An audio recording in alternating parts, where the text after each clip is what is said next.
கர்த்தருடைய பரிசுத்த நாமத்திற்கு மகிமை உண்டாவதாக. இந்த அருமையான தருணத்திலே கிறிஸ்து நாமத்தினாலே உங்களை சந்திப்பதில் மிகவும் மகிழ்ச்சி அடைகிறேன். நல்ல ஒரு காரியத்தை குறித்து தியானிக்க போகிறோம். சங்கீதம் 43 2வது வசனம் வாசிக்கலாமா? என் அரணாகிய தேவன் நீர், ஏன் என்னை தள்ளி விடுகிறேன்? சத்துருவினால் ஒடுக்கப்பட்டு நான் ஏன் துக்கத்துடனே தெரிய வேண்டும்? ஆமென், ஹல்லேலூயா. சங்கீதக்காரன் கேட்கும் பொழுது, ஏன் என்னை தள்ளி விடுகிறேன்? நீங்க யார் எனக்கு அரண்? இன்னைக்கு நம்ம ஆண்டவர் பார்த்து சொல்றோம், அரண் அப்படின்னா என்னங்க? அரண்மனை இருக்கு இல்லையா, அது சுற்றிலும் இருக்கிற மதில் தான் அரண். அப்ப நீங்க இருக்கீங்கன்னா உங்களை சுற்றிலும் கர்த்தர் மதிலா இருக்கிறார் அப்படின்னு அவன் தானே. அப்படி ஒரு பாதுகாப்பா இவங்களை கர்த்தர் நடத்திட்டு இருக்கும் பொழுது, அப்படி ஒரு பாதுகாப்பா நீங்க உணர்ந்துட்டு இருக்கும் பொழுது நம்ம என்ன சொல்லுவோம்? ஆண்டவரே நீங்க எனக்கு அரணா இருக்கீங்கன்னு சொல்லுவோம் இல்லையா? ஆனா இந்த சங்கீதக்காரர் சொல்லும்போது, அரணாகிய தேவன் நீர், ஏன் என்னை தள்ளி விடுகிறீர்? நீங்க தான் எங்க சுற்றுலா காவல் இருக்கிறீங்க, நீங்க தான் எங்க சுற்றுலா வேலை வச்சிருக்கிறீங்க, நீங்க தான் எனக்கு பாதுகாவல், நீங்க என்ன அவ்வளவு பாதுகாப்பா நடத்துறீங்க, ஆனா என்னை ஏன் தள்ளி விடுறீங்க? அந்த அரணுக்குள்ள இருந்து வெளியே ஏன் தள்ளி விடுகிறீர்? ஏற்கனவே சங்கீதம் 42 ஒரு வசனம் வாசித்தோம் இல்லைங்களா? 9வது, என் கண்மலையாகி தேவனை நோக்கி ஏன் என்னை மறந்தி? இல்ல, ஏன் அவர் வந்து கண்மலை எதையும் மறக்காது இல்லைங்களா? அப்படி ஒரு கிருபை அந்த கண்மலையில கர்த்தர் வைத்திருக்கிறார். அப்படின்னா ஏன் என்னை மறந்தீர்னு ஏற்கனவே சத்தியத்தை பார்த்துட்டோம். ஏன் தள்ளி விடுது? இன்னைக்கு உலகத்துல தள்ளப்பட்ட காரியம் நிறைய பார்க்கிறோம் இல்லைங்களா?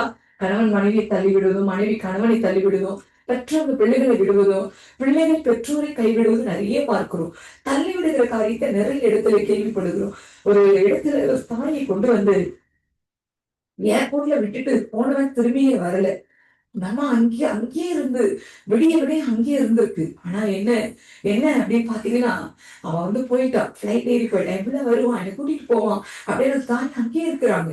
அவங்களுக்கு புரிய வைக்க அந்த அங்க இருக்கிற போலீஸால முடியவே இல்லை பாருங்க. அப்ப யோசிவ பிள்ளை எவ்வளவு நேசித்திருந்தா அவங்க இன்னும் பிள்ளை வருவான்னு நம்புவாங்க. அவன் அமெரிக்க தேசம் போய் சேர்ந்துட்டான் அப்படின்னு சொன்னாலும் அவங்க நம்பல. அப்ப இன்னைக்கு கத்திரி பிள்ளைகளை எல்லா சுத்தியும் வாங்கிட்டு தள்ளி விட்டுட்டு போயிட்டான். இன்னைக்கு உலகம் அப்படிதாங்க நம்ம தள்ளி விட பார்க்கிறது. ஆனா சங்கீதக்காரன் உலகத்தை பத்தியே பேசல. தேவரீர் ஏற்கனவே தள்ளிவிடு, தேவனே தள்ளிவிடுவாங்க. என் வாழ்க்கையில தேவனே தள்ளுகிற நேரம் வருமா யோசிச்சு பாருங்க. இல்லைங்க, ஆனா உணர்வு அப்படி உண்டாகிறது. எல்லாரோட கைவிடப்பட்ட உணர்வு, எல்லா மக்கள் நெருக்கத்தின் உணர்வு வரும் பொழுது ஆண்டவர் என்ன தள்ளி விட்டுட்டார், அவர் சமூகத்துல என்ன தள்ளி விட்டுட்டார் என்ற உணர்வு சங்கீதக்காரனுக்கு வந்துருச்சு பாருங்க. சத்துருவினால் ஒடுக்கப்பட்டு நான் ஏன் துக்கத்துடனே தெரிய வேண்டும்? இதுதான் காரணம். துக்கத்தோட தெரியுறாரு. எல்லா பக்கம் நெருக்கம், துக்கமா இருக்கு. அப்பதான் அவர் சொல்றாரு, என்னை ஏன் தள்ளி விட்டுட்டீங்க ஆண்டவரே? என்று கத்திரி பிள்ளைகளே, ஒருவேளை அப்படிப்பட்ட நிலையில இருக்கிறீங்களா? எல்லாரும் மறக்கப்பட்டு, எல்லாரும் கைவிடப்பட்டு, எல்லாரும் உங்களை தள்ளிடாங்க நினைக்கிறீங்களா? உங்களுக்காக ஒரு கண்மலை இருக்கிறது, உங்களை சுற்றி அரண் இருக்கிறது, உங்களுக்கான ஒரு கோட்டை இருக்கிறது.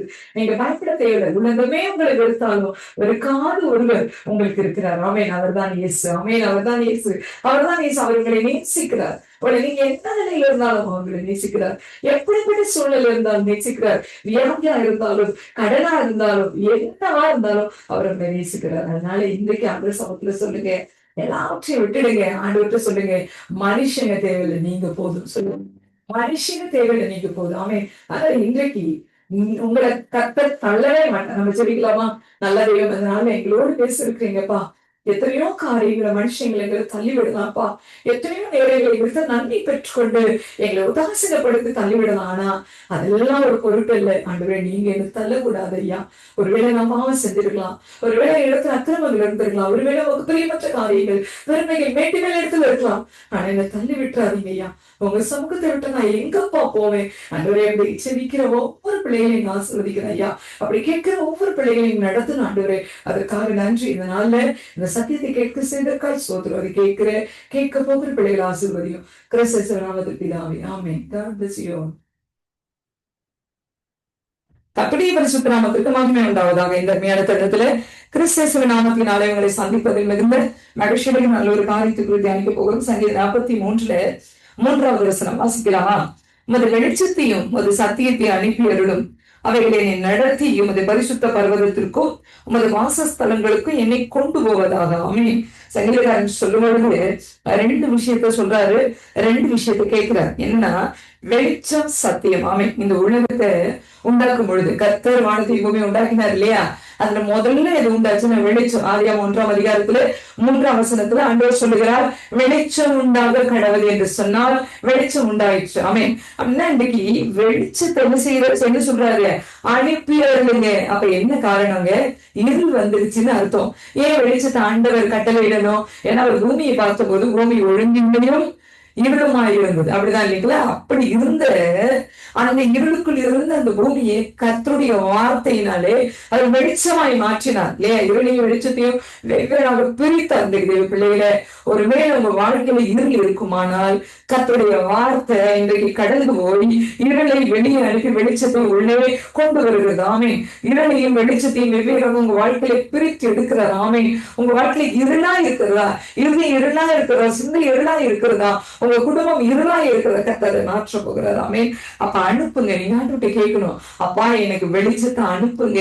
நீங்க ஜெபிக்கணும், டெய்லி ஜெபிக்கணும். உங்க வாழ்க்கையில உங்க பிள்ளைங்க மத்தியில காணப்படுகிற இருள், சபையில காணப்படுகிற இருள், ஊழியத்துல காணப்படுகிற இருள், உங்களுடைய குணத்தில இருதயத்துல காணப்படுகிற இருள், இது எல்லாமே என்ன செய்யணுமா? ஆண்டவர்கிட்ட சொல்லி கேட்கணும், என் வாழ்க்கையில எனக்கு வெளிச்சத்தை அனுப்புங்க, எனக்குள்ள வெளிச்சத்தை அனுப்புங்க அப்பா. நீங்க ஆதியில வெளிச்சம் உண்டாக கடந்து என்று சொன்ன போது வெளிச்சம் உண்டானது, அதே வெளிச்சத்தை இன்னைக்கு எனக்கு தாங்க. யோவான் சொல்லப்படுகிறது, யோவான் 1:4 அவருக்குள் ஜீவன் இருந்தது, அந்த ஜீவன் மனுஷருக்கு ஒளியா இருந்தது. ஆமென். எப்படி இருந்ததா? வெளிச்சம். ஒளிதானே வெளிச்சம். அவருக்குள்ள ஒரு ஜீவன் இருந்தது. அந்த ஜீவன் எப்படி இருக்கா? மனுஷருக்கு ஒளியாய் வெளிச்சமாய் இருந்தது. ஆமென். அல்லேலூயா. இன்னைக்கு தெய்வ பிள்ளைகள் ஆதியில் இருந்தது போல இல்ல, கர்த்தருடைய வருகைக்கு பிறகு அது மாறிடுச்சு. என்னன்னா, அவருடைய ஜீவன் தான் உங்களுக்கு வெளிச்சம். அந்த ஜீவன் உங்களுக்கு எங்க வெளிச்சத்தை கொடுத்ததுன்னா, கல்வாரி சிலுவையில வெளிச்சத்தை கொடுத்தது. ஆமென். மொத்த பூமி இருந்தால் பாவத்தினால் இருள் சூழ்ந்திருந்தது பாருங்க. ஆனா கல்வாரியில் சிந்தப்பட்ட ரத்தம், அவர் கொடுத்த ஜீவன் என்ன செஞ்சதுங்க? மொத்த பூமியை விடுவித்தது. ஆமென். வெளிச்சமாய் மாற்றி விட்டது. அந்த வெளிச்சம் இன்னைக்கு உங்களுக்குள்ள பிரவேசிக்கிறது. ஆமென். நீங்க நினைக்கலாம், என் வாழ்க்கையில எல்லாமே இருளா இருக்கு. இன்றைக்கு கர்த்தர் அவர் தந்த ஜீவனாலே, அவர் தந்த ரத்தத்தினாலே வெளிச்சத்தை கட்டளையிடுகிறார். ரெண்டாவது ஒரு விஷயம் என்னன்னா, உங்களோட சத்தியத்தை அனுப்பி இருந்தோம். வெளிச்சத்தை அனுப்ப சொன்னவரு சத்தியத்தை அனுப்ப சொல்றாரு. கத்திரி பிள்ளைகளை சத்தியனா என்னங்க? வேதம், வசனம் இல்லைங்களா? அதாவது யோவான் எழுதுல சுவிசேஷத்துல 1:1 சொல்லுகிற, ஆதியில வார்த்தை இருந்ததா, அந்த வார்த்தை தேவனிடத்தில் இருந்ததா, அந்த வார்த்தை தேவனாய் இருந்ததாம். ஆமென். அல்லேலூயா. இந்த கத்திரி பிள்ளைகளை வார்த்தை அதுதான் சத்தியம்.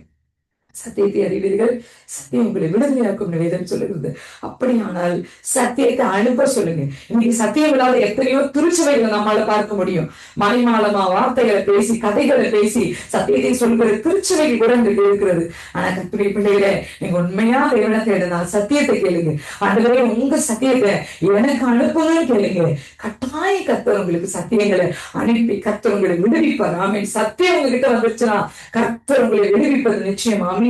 இந்த ரெண்டை கேட்டவரு, அனுப்புங்கன்னு சொன்னவரு என்ன சொல்றாருன்னா, அவைகளை நடத்தி உமது பரிசுத்த பர்வதத்திற்கும் உமது வாசஸ்தலங்களுக்கும் என்னை கொண்டு போவதாக. இது நடக்கும். எது நடத்தும்? வெளிச்சமும் சத்தியமும் ஒருத்தங்க நடத்தும். ஆமா தானே? அது உங்களை நடத்தி எங்க கொண்டு போகணும்? பரிசுத்த பர்வதம் இல்லைங்களா? அவர் வாசம் பண்ணுகிற இடம். அது மட்டும் இல்ல, உமது வாசஸ்தலம் என்னங்க?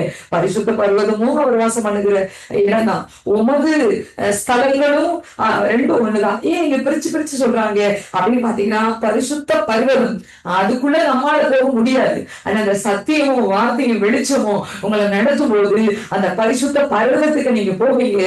ஸ்தலம் என்பது என்னன்னா, உங்களுக்காக ஆயத்தம் பண்ணப்பட்ட அறை. ஆமீன். அவர் சொல்றாரு பாருங்க, உங்களுக்காக நான் ஒரு ஸ்தலத்தை ஆயத்தம் பண்ண போகிறேன், அதனால நீங்க வெளிப்படுங்கன்னு சொன்னார் இல்ல, அந்த ஸ்தலம் தான் பரலோகத்துல உங்களுக்காக ஆயத்தம் பண்ணப்பட்ட இடம். அப்படி தெய்வ பிள்ளைகளை, நீங்க இது ரெண்டும் உங்களுக்கு வேணும்னா நீங்க இந்த ரெண்டுலையும் நடக்கணும். எது நடக்கணும்? வெளிச்சம் சத்தியத்தை நடக்கணும். அப்ப பரலோகமும் உங்களுக்கான ஸ்தலமும் உங்களுக்கு கிடைக்கும். அது உங்களை நடத்தும். ஆமென். அதனால இன்றைக்கு சத்தியத்திற்காக நன்றி ஜெபிக்கலாமா? எங்க நல்ல தெய்வம், இதனால எங்க கூட பேசியிருக்கிறீங்க. இந்த அருமையான வார்த்தையை எங்களுக்கு அழகா விலகி சொல்லியிருக்கீங்க, அதற்காக நன்றி. இந்த வார்த்தையின் பிரதான கட்டளைகளை நீங்க ஆசீர்வதிக்கணும் ஐயா. இதை கேட்க போகிற ஒவ்வொரு பிள்ளைகளையும் ஆசீர்வதியும் கிறிஸ்து நாமத்தில் பிதாவே. ஆமென். God bless you all. கிறிஸ்துவுக்குள் பிரியமான சங்கமம் கிறிஸ்தவர்களுக்கு அன்பு வாழ்த்துக்கள்.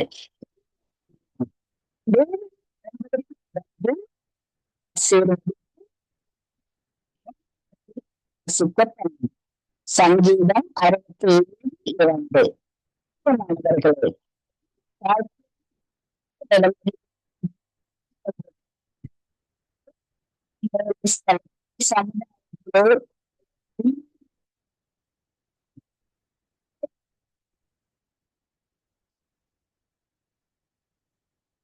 சுதந்திரங்களை அபகரிக்க நினைக்கின்றார்களா? கவலைப்படுங்கள். கர்த்தர் நிச்சயம் காரியங்களை நன்மைகளாய் முடிவெடுக்கின்றார்.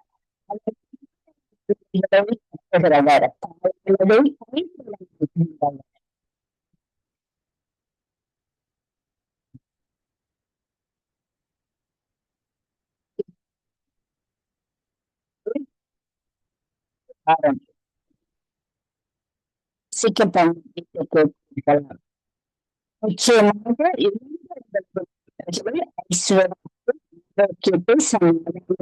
தொழிலை, அந்தஸ்தை,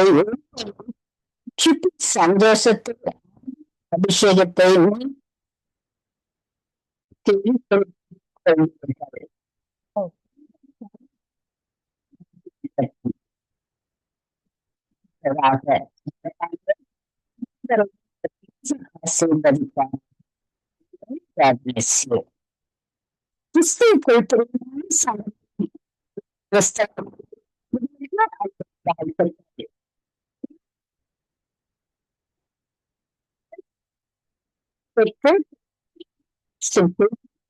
கடத்தினாள்.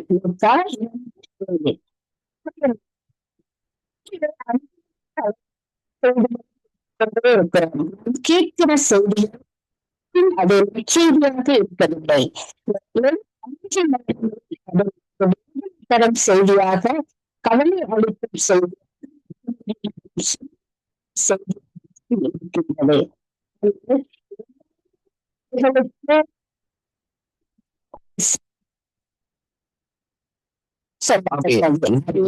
சலத்திற்கும் சந்தோஷத்தரும் நற்செய்தியாகும். இஸ்ரவேலின் ஜனங்கள் மத்தியில் பெரிய மதிப்பு மரியாதையே இல்லை. அவர்கள் அங்கீகரிக்கப்படவில்லை. அதிகமான அப்படிப்பட்ட செய்தி அறிவிக்கப்பட்டது. அதுதான் செய்தி நாட்டிற்குள் வாழ வருடங்களுக்கு அறிவிக்கப்பட்டிருந்தால் அவர்கள் ஆனால்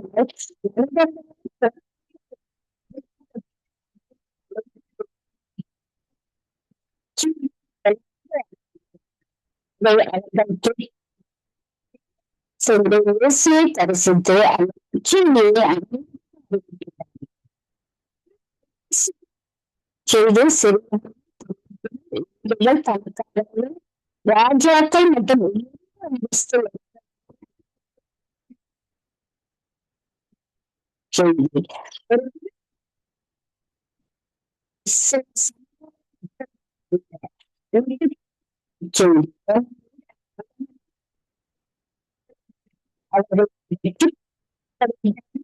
இயேசு கிறிஸ்து இயேசு பிறப்பின் செய்தியும்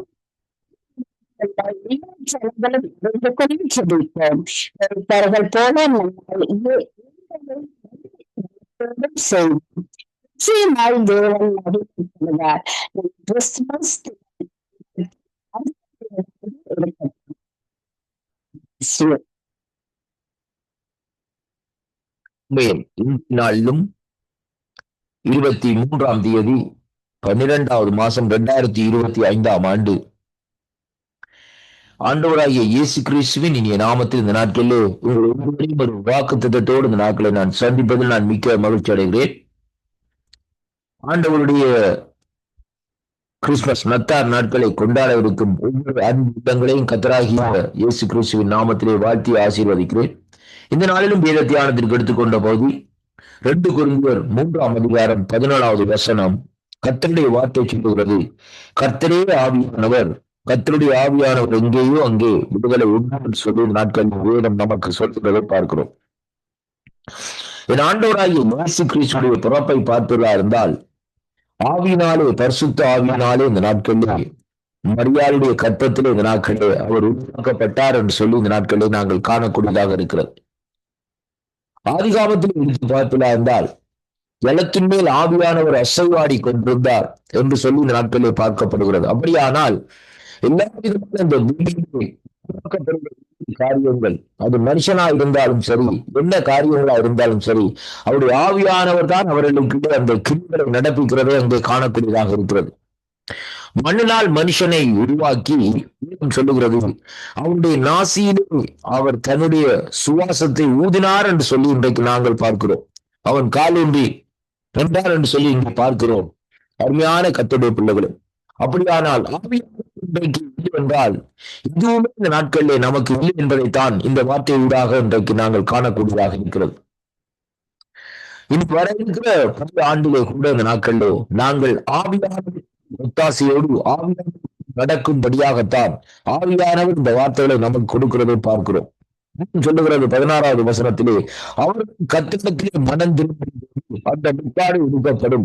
அந்த முக்காடு சொல்லப்படுகிற தடைகள் இந்த நாட்களில் எடுக்கப்படுகிற வேளையிலே தான் ஆவியானவர் இந்த நாட்களிலே அங்கே கிரியை செய்ய முடியும். அப்படியானால் முதலாவது மனுஷனுக்கு வர வேண்டிய காரியம் என்னவென்றால் மனம் திரும்புதல் முதலாவதாக இன்றைக்கு வர வேண்டும் என்பதைத்தான் ஆண்டவராய் இயேசு கிறிஸ்து கூட இந்த பூமியில் வாழ்ந்த காலத்திலே அங்கு எடுத்த பிரசங்கமாக அந்த நாட்களில் இருக்கிறதை பார்க்கிறோம். அருமையான கர்த்தருடைய பிள்ளைகளே, அப்படியானால் அந்த முக்காடு நம்முடைய வாழ்க்கையில் எடுக்கப்பட வேண்டுமா இருந்தால், தேவனுக்கு பிரியமில்லாத அந்த காரியங்கள் இந்த நாட்களில் நீக்கப்பட வேண்டுமா இருந்தால், இந்த நாட்களிலே கர்த்தருடைய பிள்ளைகளே, இந்த நாளிலும் ஆவியானவருடைய அபிஷேகத்தை நாங்கள் பெற்றுக்கொள்ள வேண்டுமா இருந்தால், இந்த நாட்களிலே அங்கே நமக்கு தேவையான காரியம் என்னவென்றால், அதாவது விடுதலை இந்த நாட்களில் தேவையான காரியமாக இருக்கு. அதைத்தான் குறித்து இந்த 2 கொரிந்தியர் 3:17 சொல்லுகிறது, கர்த்தரே ஆவியானவர், கர்த்தருடைய ஆவியானவர் எங்கேயோ அங்கே இந்த நாட்களிலே விடுதலை உண்டு என்று சொல்லி இன்றைக்கு நாங்கள் பார்க்கிறோம். அன்பு பிள்ளைகளே, ஆவியானவருடைய விடுதலை இந்த நாட்களை நாங்கள் பெற்று இன்றைக்கு நாங்கள் நடக்கிற வேளையிலே தான் கர்த்தரோடு இந்த நாட்களை நடக்க முடியும். இன்னைக்கு அநேகர் ஆண்டவரோடு நடக்கிறேன், ஆண்டவரோடு நான் செயல்படுகிறேன் என்று சொல்லி தங்களுடைய வாழ்க்கையை இந்த நாட்களில் என்ன செய்கிறார்கள், சீரழித்துக் கொண்டிருக்கிறதை அங்கே காணக்கூடியதாக இருக்கிறது. அருமையான அன்பு சகோதர சகோதரி, அதனாலே வேதம் சொல்லுகிறபடி இந்த நாட்களில் அவருடைய ஆவியானவரால் இந்த நாட்களை நடத்தப்படுங்கள். ஆவியானவர் இந்த நாட்களிலே நமக்கு இந்த நாட்களை கூட இருந்து ஒத்தாசை தருவார் என்பதைத்தான் இந்த வார்த்தை ஊடாக இன்றைக்கு நாங்கள் பார்க்கிறோம். இந்த ஆண்டிலும் இந்த நாட்களை பாருங்கள், நாங்கள் தேவனுக்கு காரியங்கள் ஏதாவது செய்திருந்தால் எல்லாவற்றையும் இந்த நாட்களில் ஆவியானவருடைய கரத்தில் இந்த நாட்களை ஒப்புக் கொடுப்போம். ஆவியானவருடைய கரத்திலே ஒப்புக் கொடுத்து ஆண்டவரிடத்தில் இந்த நாட்களை கேட்போம். ஆண்டவரே, வருகிற ஆண்டில் நம்முடைய ஆவியானவர் எங்களை நடத்தும்படியாக உங்களுடைய கருத்துக்களை இந்த நாட்களை நாங்கள் ஒப்புக் கொடுக்கிறோம் என்று சொல்லுகிற வேளையிலே ஆவியானவர் இந்த நாட்களிலே நம்முடைய வாழ்க்கையிலே இந்த நாட்களில் விடுதலையை தந்து இந்த நாட்களை நடத்த வல்லவராய் இருக்கிறார் என்று சொல்லி இந்த நாட்களை காணக்கூடியதாக இருக்கிறது. அருமையான கர்த்தருடைய பிள்ளைகளே, தேவனுக்கு பிரியமில்லாத காரியம், தேவனை நேசிக்க முடியாதபடி தடைகளை போடுகிற காரியம் நம்முடைய வாழ்க்கையில இருந்தால் அப்படிப்பட்ட முக்காடுகளை இந்த நாட்களிலே எடுத்து போடுங்கள். அருமையான கர்த்தருடைய பிள்ளைகளே, முக்காடுகளை எடுத்து போட்டு மனம் திரும்பி தேவனிடத்திலே திரும்புங்கள். ஆவியானவர் இந்த நாட்களிலே முடிவு பரியந்தம் இந்த நாட்களிலே உங்களை நடத்த வல்லவரா இருக்கிறார் என்பதை இந்த வார்த்தை ஊடாக நாங்கள் அறிந்து கொள்ளக்கூடியதாக இருக்கிறது. அருமையான கர்த்தருடைய பிள்ளைகளே, ஆவியினாலே நடாத்தப்படுங்கள் என்று சொல்லி ரோமர் 8ஆம் அதிகாரத்திலே சொல்லப்பட்ட பிரகாரம் ஆவியினாலே நடாத்தப்படுகிற வேளையிலே நம்முடைய வாழ்க்கையிலே நமக்கு ஆக்கின தீர்ப்பு இல்லை என்பதை நாங்கள் அறிந்து கொள்ள முடியும். கர்த்தர் தாமே உங்களை ஆசீர்வதிப்பாராக என்று என் பிதாவாகிய தேவனும் கர்த்தராகிய இயேசு கிறிஸ்துவும் பரிசுத்தாவினுடைய நாமத்தினாலே இந்த நாட்களிலே நான் உங்களை வாழ்த்தி ஆசீர்வதிக்கிறேன். கர்த்தரே ஆவியானவர், கர்த்தருடைய ஆவியானவர் எங்கேயோ அங்கே விடுதலை உண்டு.